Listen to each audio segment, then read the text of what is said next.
We're on a mission to visit all 50 states and discover the uniqueness that we find in each state. So we're on our first state right now, which is Nebraska, and we're definitely still working on trying to figure out how we want to approach these videos. We're not full-time travel creators, and we know that that means we're probably only going to have a couple of days in each state. But it's still better than just flying through on the interstate. Yeah, definitely. We are wanting to do one video where we look at more in depth on one experience, and then another one like this video where we just try and do a bunch of things and get sort of the broadest experience that we can in each state with the couple days that we have. In Nebraska, we focused on the crane migration, which it's really known for, and we made a video just on that, which we'll link to.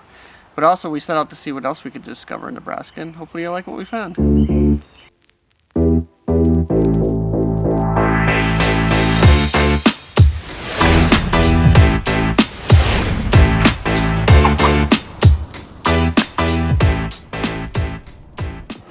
Every year between late February and early April, about 500,000 cranes pass through the Platte River Valley in central Nebraska. So we're starting our trip here in Kearney, Nebraska, which considers itself the Sandhill Crane capital of the world.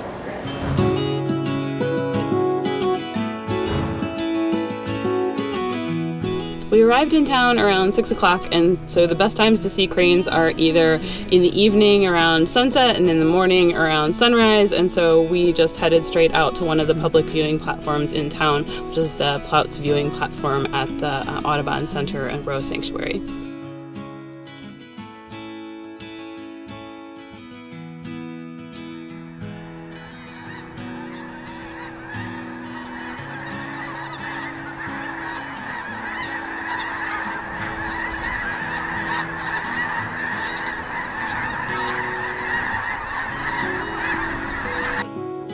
So it's 6:30 in the morning, and we headed out to the Hike Bike Bridge, which is just south of Kearney. So we're walking along the trail on the way in, and it is still really dark, but there are big groups of cranes taking off all the time, and you can hear them like flying straight overhead. You can see them, but there's no way we could get a shot for you. It's pretty amazing.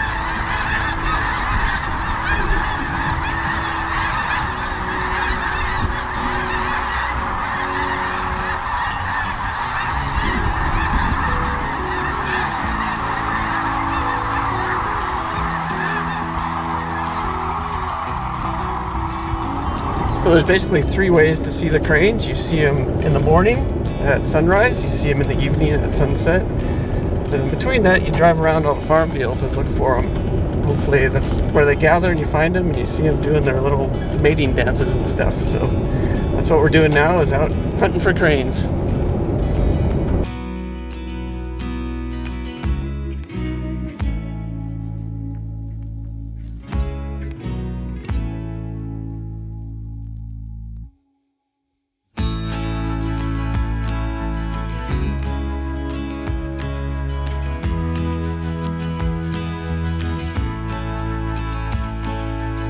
So we came out to Nebraska to see the Sandhill Crane Migration, which is mostly in Kearney. But our plans didn't completely work out because we wanted to get a blind tour, and in order to do that we ended up in North Platte. So we decided to see what else there was to see while we're in North Platte, and we are starting off at something called the Grain Bin Antique Town, which is a big barn and 20 of these little grain bins filled with all kinds of antiques. Each one of the little bins is sort of completely different kind of, I don't know if theme's the right word, but there's all kinds of things and they're all completely different. It's a pretty cool place. Antiques aren't really our thing. We don't go out of our way for them, but it's been pretty fun to look around, and it's a little ways out of town, and it's in a really pretty spot.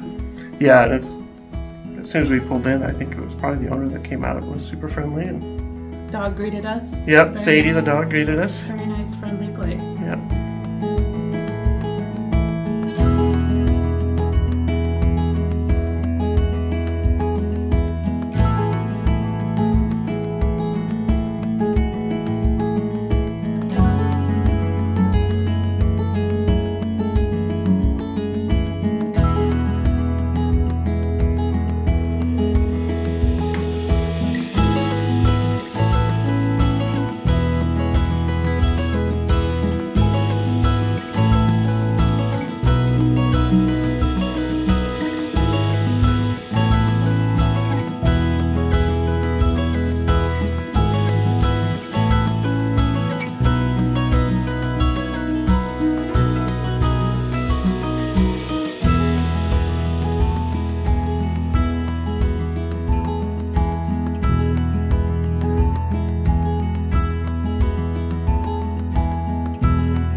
at the Golden Spike Tower, which is a tower overlooking the Bailey Yard, which is the world's largest railroad yard.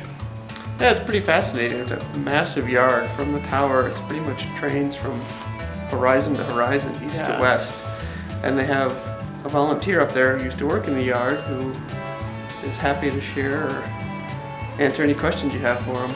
Yeah, and it sounds like all the volunteers, they rotate through, but they've all worked on the railroad yard in different positions, and so they can tell you all kinds of interesting things. But yeah, there's some insane amount of trains that go through every day, so you can just stand up there and watch and move trains. Watch stuff happen. Yeah, it's fascinating.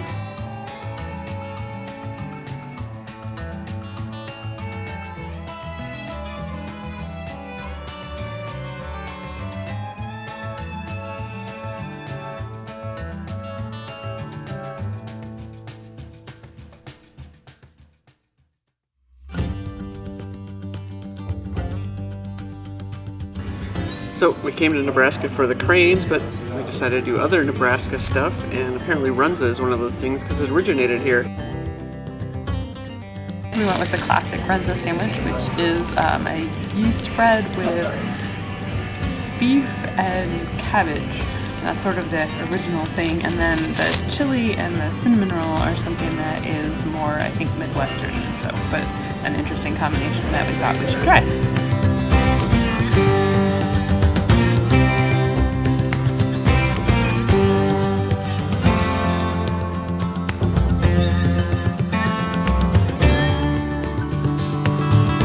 So now we're at Fort Cody, which is right off the highway in North Platte, and I'm pretty sure it's a place I stopped when I was a kid when our family would take the station wagon across the country, and it probably hasn't changed too much except for what they're selling, so it's kind of cool to stop by and check it out.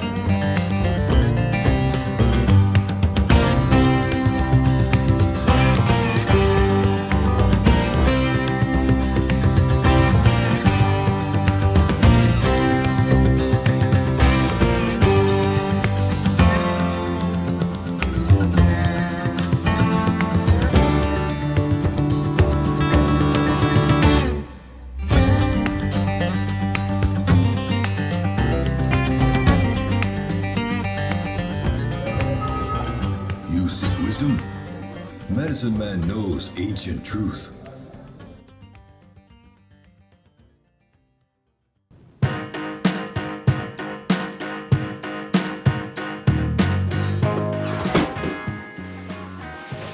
So when we travel, we're always looking for unique places to stay, and when I was researching North Platte, we found this, called itself a bed and brew.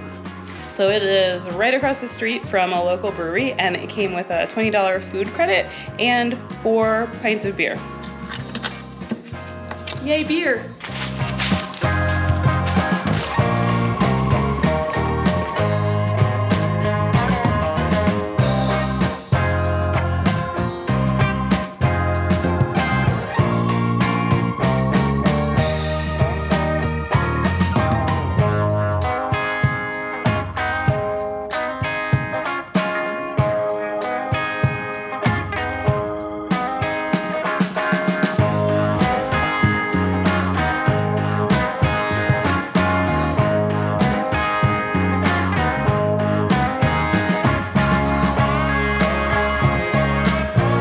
Hunting and fishing is big in Nebraska, so it seemed fitting that we stopped by a Cabela's while we were in the state. Cabela's was founded just up the street from this location in Sidney in the smaller town of Chapel, and they are headquartered here in Sidney as well. So we thought that we'd stop by and see another Nebraska-y thing.